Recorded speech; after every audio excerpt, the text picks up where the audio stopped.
আমরা কি দেখলাম? আমরা দেখলাম আমাদের নেতা প্রিয়াঙ্কু পান্ডেকে ঘিরে কিভাবে গুলি চালানো হচ্ছে। ওই সিন দেখে মনে হচ্ছে বসিপুর সিনেমা দেখছি। ওই সিন দেখে মনে হচ্ছে মির্জাপুর 2 দেখছি।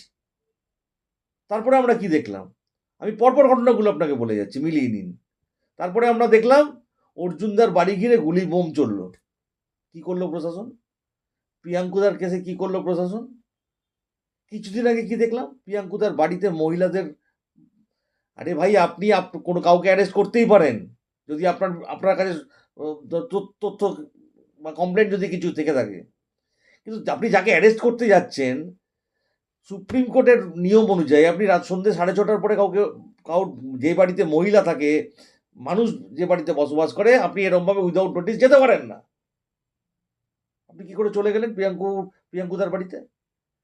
তার মায়েদের বোনেদের হেঁচড়াতে হেঁচড়ে টানা হেঁচড়া শুরু করে দিয়েছেন। প্রিয়াঙ্কু তাকে মেরে এখানে হাত ফাটিয়ে দিয়েছে। প্রশাসনের কাজ করুক, এটা আমরা প্রথম থেকে বলে আসছি। প্রশাসন এখন ব্যস্ত হয়ে গেছে কি করে অর্জুন সিংকে আটকাবে। ব্যারাকপুর শিল্পাঞ্চলের প্রশাসন এখন মানে তাদের 24 ঘন্টার মধ্যে 20 ঘন্টা তারা ভাবছে অর্জুন সিং, অর্জুন সিং, অর্জুন সিং, অর্জুন সিং, অর্জুন সিং। 26-এর ভয়ে, 26-এর ভোট আসছে তার জন্য। আরে আপনারা দেখলেন না বাই ইলেকশনে অর্জুন সিংকে কিভাবে এরা প্রেসারে রাখলো? দেখলেন তো? একের পর এক মামলা দিয়ে যাচ্ছে, মানে যে মামলার কোনো মানে হয় না। অর্জুন সিংকে এরমভাবে আটকানো যাবে না, আমরা প্রথম থেকে বলে আসছি একটাই কথা। অর্জুন সিং বাঘের বাচ্চা। অর্জুন সিংকে এভাবে আটকানো যাবে না। অর্জুন সিংকে এরমভাবে আটকানো মানে তাকে আপনি আরো মানে শক্তি জুগিয়ে দিচ্ছেন আপনাদের বিরুদ্ধে লড়ার জন্য। আজকে 2026-এ এখনো 1 বছর 1.5 বছর দেরি আছে। এরা তার আগে চাইছে অর্জুন সিংকে কি করে আটকাবে। কারণ অর্জুন সিং যদি একটু একটু জায়গা পায়, কি খেলা দেখাবে সে একমাত্র অর্জুন সিং জানে আর ভারতীয় জনতা পার্টি জানে। আর এটা কিছুটা জানে মমতা ব্যানার্জি। তাই মমতা ব্যানার্জি পার্থবাবুকে নির্দেশ আছে পার্থবাবুর ওপর যে অর্জুনকে আটকা। এখন দেখুন কে কাকে আটকায়। কারণ অর্জুনকে আটকাবে না ওদিকে আবার তো শুনছি আমাদের ভাইপো তার হাত পা ধরে তাকে দলে আটকাবে। কি করবে বোঝা যাচ্ছে না এখন। যত শীতের আমেজ বাড়ছে তত পলিটিক্যাল আমেজও আস্তে আস্তে ব্যারাকপুর শিল্পাঞ্চলের মানুষ নেবে, তথা পশ্চিমবঙ্গের মানুষও নেবে। কোনো অসুবিধা নেই, দেখতে থাকুন। তবে একটা কথা বলি সবশেষে, অর্জুন সিংকে এভাবে আপনারা আটকাতে পারবেন না। অর্জুন সিংকে ভয় দেখিয়ে কিছু হয় না। যদি আপনাদের ব্যক্তিগত কিছু থাকে, আমি আপনাদের পার্সোনাল সাজেশন দিচ্ছি আপনাদের চ্যানেলের মধ্যে দিয়ে তৃণমূল কংগ্রেসের নেতাদের। সেটা হচ্ছে ব্যক্তিগতভাবে যদি আপনাদের কিছু বিষয় থাকে সেটা আপনি অর্জুন সিংয়ের সঙ্গে কথা বলে নিন। সে অর্জুন সিং সেই বিষয়গুলো নিশ্চিতভাবে দেখে দেবে, তাতে অসুবিধা নেই। কিন্তু অর্জুন সিংকে যদি ভাবেন এরকম মিথ্যে কেস দিয়ে 2-4টে কেস দিয়ে একদিনেই 2 জায়গায় ডাকবেন, অর্জুন সিং কি ভগবান নাকি? তার আত্মা এক জায়গায় যাবে, তার বডি এক জায়গায় যাবে। হ্যাঁ, প্রশাসনকে এরা মানে মানে মানে হাসির খোরাক বানিয়ে দিচ্ছে। আমরা চাই প্রশাসনের কাজ করুক। ব্যারাকপুর শিল্পাঞ্চল পূর্বে যেরকম অবস্থায় ছিল সেই পূর্ব অবস্থায় ফিরে আসুক। অর্জুন সিংয়ের পেছনে না লেগে কলকারখানা কি করে খোলা যায় তার ব্যবস্থা করুক। তাতে মনে হয় সাধারণ মানুষের উন্নয়ন হবে। মানুষের ভোটে আপনারা জেতেননি সেটা আপনারা জানেন।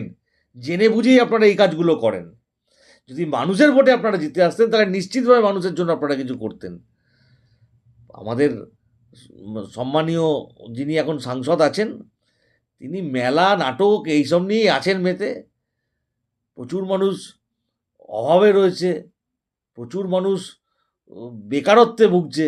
এগুলো ভাবার আপনাদের সময় নেই। আপনারা ওই মেলা আর ওই খেলা আর এইসব নিয়েই থাকুন, আর অর্জুন সিংয়ের পেছনে কী করে লাগা যায় তার পরিকল্পনা করে যান। মানুষের জন্য আপনারা নন আমরা জানি, কারণ মানুষের ভোটে তো আপনারা জেতেন না। অর্জুনদাকে এভাবে আটকানো যাবে না, চেষ্টা যতই করুক। এ তো অনভিপ্রেত কোনো ঘটনা নয়, আমার কাছে এটা অভিপ্রেত ঘটনা। কারণ অর্জুন সিংকে বহুদিন ধরে এরা চেষ্টা করছে বিভিন্নভাবে আটকানোর, বিভিন্নভাবে ভাসানোর।